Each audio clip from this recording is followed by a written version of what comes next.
Welcome to PM7 sports. IPL match సమయంలో జరిగిన ఓ చిన్న సంఘటన ఇప్పుడు పెద్ద చర్చకు దారితీసింది. రాజస్థాన్ రాయల్స్ జట్టు మేనేజర్ రోమీ బిందర్ డగౌట్ లో మొబైల్ ఫోన్ ఉపయోగించడం వివాదాస్పదంగా మారింది. బీసీసీఐ నిబంధనల ప్రకారం మ్యాచ్ జరుగుతున్న సమయంలో డగౌట్ ప్రాంతంలో మొబైల్ ఫోన్లు వాడడానికి అనుమతి ఉండదు.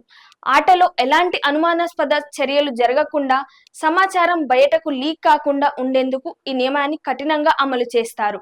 అయితే మ్యాచ్ నడుస్తున్న సమయంలో రోమీ బిందర్ ఫోన్ ఉపయోగిస్తున్నట్లు గుర్తించారు. అదే సమయంలో ఆయన పక్కనే కూర్చున్న యువ ఆటగాడు వైభవ్ సూర్యవంశీ కూడా ఆ స్క్రీన్ వైపు చూడటం ఈ ఘటనపై మరింత చర్చకు కారణమైంది. ఈ విషయాన్ని సీరియస్ గా తీసుకున్న బీసీసీఐకి చెందిన అవినీతి నిరోధక విభాగం ACSU వెంటనే స్పందించింది. రోమీ బిందర్ కు నోటీసులు జారీ చేసి వివరణ కోరింది. నోటీసులకు స్పందించిన బిందర్ తాను ఆ సమయంలో ఫోన్ వాడడానికి గల కారణాలను వివరించారు. ఆరోగ్య సమస్యల కారణంగా ఆ క్షణంలో ఫోన్ ఉపయోగించడం తప్పనిసరి అయ్యిందని తెలిపారు. దీనికి సంబంధించిన మెడికల్ డాక్యుమెంట్స్ కూడా సమర్పించారు. ఆయన ఇచ్చిన వివరణను పరిశీలించిన అధికారులు ఇది ఉద్దేశపూర్వకంగా చేసిన చర్య కాదని తేల్చారు. దీంతో కఠిన చర్యలు తీసుకోకుండా కేవలం ₹1,00,000 జరిమానా విధించి హెచ్చరికతో వదిలిపెట్టారు.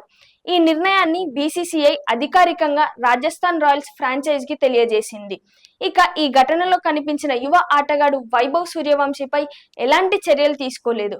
అతను ఇంకా యువ ఆటగాడే కావడంతో నిబంధనలపై అవగాహన కల్పిస్తే సరిపోతుందని అధికారులు పేర్కొన్నారు. మొత్తానికి చిన్న ఘటనగా మొదలైన ఈ వ్యవహారం చివరికి హెచ్చరికతో ముగిసింది. కానీ డగౌట్లో నిబంధనల అమలుపై మరోసారి దృష్టి సారించాల్సిన అవసరం ఉందని ఈ సంఘటన గుర్తు చేస్తుంది.